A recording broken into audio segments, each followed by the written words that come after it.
Hey there Guardians, Evade here and welcome back to Destiny Guides. So as if today wasn't exciting enough with just the launch trailer, we got tons of more information to cover. So first up, you can download the new update 2.0.0 on your console of choice right now, and it's around 35 gigabytes. So it may take a while, but there is a new loading screen, and you're going to see a lot more of what's in that update in this video, as well as probably one after later today.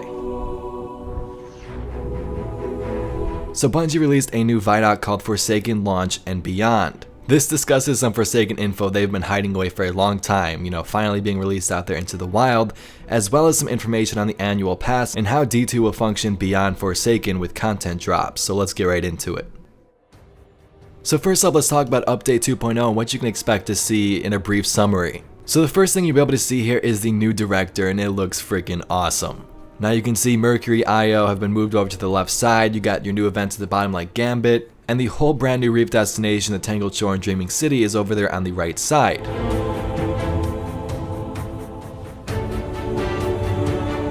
So with Forsaken, they're adding a bunch of new milestones and challenges that aren't going to fit in the normal milestone slot. As you can see, it's filled up a ton already. So these are going to kind of exist as little quests in the Pursuits tab of your inventory. So you see, like this one says, win a Gambit match wearing a full set of Season 4 Gambit armor. So those quests will be able to be tracked here instead of filling up the whole milestone tab, keeping it clean and trying not to make it confusing. So other things included in today's update are as follows. You have the weapon changes, so being able to customize the weapons you want in the slots you want. Now if you want to figure out exactly how all that works, there'll probably be a video later on today, so tune into that video, but let's continue forward. 200 additional vault slots have been added, bringing it up to 500 in total. So this is a ton of space. My vault's not even full now, but adding 200 more slots is always nice because you want to collect some things and you want to have enough room when the expansion itself releases. Now September 4th on release, this starts Season 4, which is called the Season of the Outlaw. So once you've completed the campaign, hunted down the Barons, secured some of your favorite new weapons, you can expect Bungie to continue updating the game with new activities and rewards. They say we've also hidden away many surprises for you to discover, and information on the roadmap below aren't intended to spoil them, but rather give you a broad sense of what's to come. So the big idea here is that each week over each month in Destiny 2, you're going to have something to do, whether it be a new activity, a new raid, a new seasonal event. This is a big goal for Bungie and Destiny 2 moving forward. For example, when the expansion first releases, the main things are going to be story and Gambit. The next week the raid will release, and even smaller activities in the world like searching for lore, filling up your collection, or just grinding out the Crucible. There's really a lot to do, and Bungie wants all of this to evolve over time. So next up, each vendor is going to have some of their own bounties. So for example, here's the Spider, and he wants us to track down certain prisoners. So me personally, I do enjoy this because yes, I'm going to be playing, the story and the main parts of Forsaken first, but once that all concludes, this gives me something to do, hunt some of the wanted enemies, return my bounties, and get some pretty cool rewards. Next is something I'm really excited for, and these are called titles. So for this specific one, you had to complete all the lore triumphs, and then you get to get this title of Chronicler. So these are really hard to get, but once you finally complete them, they'll appear right under your name in-game on top of your Guardian. So this is crazy, another way to show other Guardians that like, hey, I've completed this raid, or I've found all the lore in the game. It really makes you stand out, and it's something that reminds me of like Halo Reach emblems when they used to have the little Bungie logo and things like that, but I really do enjoy this feature. So here Bungie gave us a small hint at what's going to come regarding heavy weapons, and you guessed it, machine guns. Unfortunately, I don't think there's any little gameplay or, shots of this weapon going off, but weapons like the Thunderlord and those heavy machine guns we enjoyed in Destiny 1 are going to be making a return. So as a reminder, this year in Destiny 2 we're going to have 4 seasons. At the start of these, they're going to introduce new events, new game modes, and new seasonal activities like the Festival of the Lost seen right here. Now I'm pretty sure this is the festival. It looks like it's going to be returning, and that's given us quite a bit of a reveal months before it's actually going to come out in October, but you can expect those seasonal events to return this year as well, and most likely Christmas will probably get the Dawning, possibly Crimson Days, but we'll see how all of that is going to change. The next bit of news was the most relieving to me. They talk about how there's going to be no content drops with Destiny 2 moving forward, or that's a big goal of theirs. They don't want it to be like a Rise of Iron situation where we had nothing to do for months. The main thing that we want to change with year 2 of Destiny is that there's never a content drought. There's always something new happening every month, year-round. So there's seasonal updates that are free for all players, and major content beats as part of the annual pass.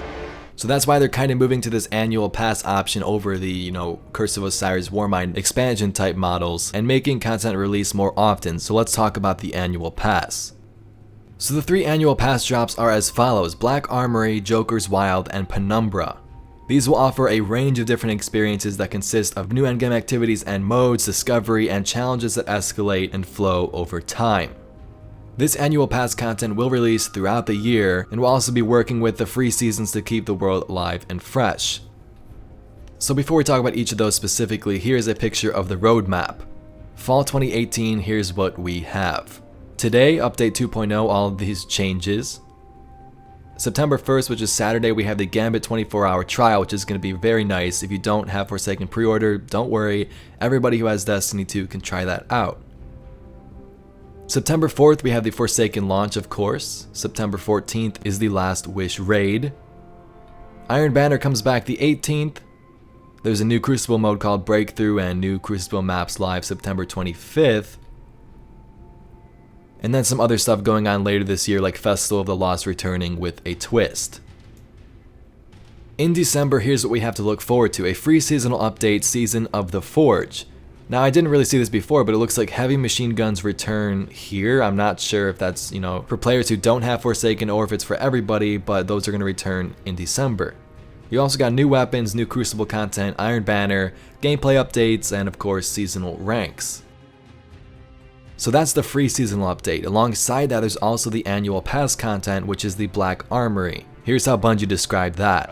What if there was this elite group of crafters who created some of the most notorious weapons in the Destiny universe, and you're going to get exclusive access to this vault that has the greatest weapons ever created in the Golden Age. In spring of 2019, we have the free seasonal update, Season of the Drifter. So pretty much the same thing: new weapons, maps, Iron Banner, gameplay updates, seasonal ranks. Alongside that, there's also Joker's Wild, which talks about the Gambit more in depth, and it looks like we may figure out what's inside his giant rock. So with Joker's Wild, there's this really interesting character named the Drifter, and there's all of this backstory. But you'll begin to get a glimpse of that in Forsaken, and Joker's Wild is our chance to go deeper. And what is his greater purpose, and what is inside that crazy rock he's got attached to his ship? And finally, in summer of 2019, we have Season of the Blank. They haven't announced it yet, but same type of deal for the free stuff, and the annual pass is called Penumbra.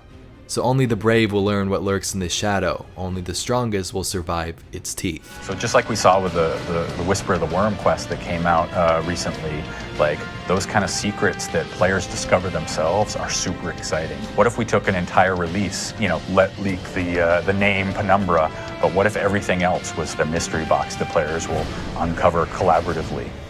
So as stated, there is a ton of information today. We had the launch trailer that's already covered. Bungie is posting new lore tabs from Forsaken stuff on their website. The Vidoc is right here, and the update isn't even out yet. It should be out at 5 p.m. Eastern Standard Time, so there's definitely a lot to look out for. But while reading the comments from my last video, one of you pointed out something very interesting to me. I'm sorry I don't remember your name. I was scrolling through all the comments, but there's so many. But when Aldrin appears here in the Dark Forest looking at the Shard of the Traveler, behind him appears to be the House of Dusk. For those of you that don't know, these are the Purple Fallen we've seen in Destiny 2 since it released, and we really had no idea who led them and what their ultimate goal was. We knew they were very desperate and there were a bunch of fallen houses strung together, but I guess this gives us more evidence that this is the fallen house that Aldrin took over, or at least has some type of connection to them. We know the Queen loved controlling her fallen, and Aldrin was there with all that madness as well, and it looks like the tables have turned a bit, and that's what he's doing. So thanks for pointing that out to me. I wanted to share that with you guys, and also keep a lookout for those Petra and Cade lore tabs on Bungie.net. But Guardians, that's all I got for today's video. A ton of information on Forsaken in both the annual pass. If you are still watching to this point in the video, I thank you very much. I know you guys are loyal, and you're probably the Guardians who are here most of the time anyway, so I thank you very much for that. Definitely be sure to stay tuned to the channel. I already talked about the launch trailer with Mara Sov, the Guardian's voice, and a new vendor. You can click that link down below to check it out, and I'll probably be making some more guides when the update releases. Before I go, just a little shout out. I did get a sponsor or join button here on the channel, which now allows you to become a member if you choose. This is basically like a Twitch subscription for those of you that don't know what it is, but you get some perks along with it. So you have access to an exclusive member-only Discord, you can be an Easter egg in the video game I'm creating, and some other perks as well. So those will change throughout time. I'll do some giveaways, things like that, but I thought I'd just let you all know if you're interested in those specific rewards. Please be sure to like this video if you enjoyed and subscribe for some more awesome Destiny 2 news and entertainment. My name's Evade and I'll catch you Guardians in the next one. And this is our chance to go back and reset the ledger. I mean, there's so many different things that Destiny 2 did that set us up for this, and then Destiny 1 did a bunch of things that we'd walked away from at Destiny 2's launch that we're embracing again, and so Forsaken takes the best of those worlds and puts it into one package, and we do think it's the best version of Destiny. And then adds more, something absolutely. new. I mean, yeah, honestly, it's what the game needs to be.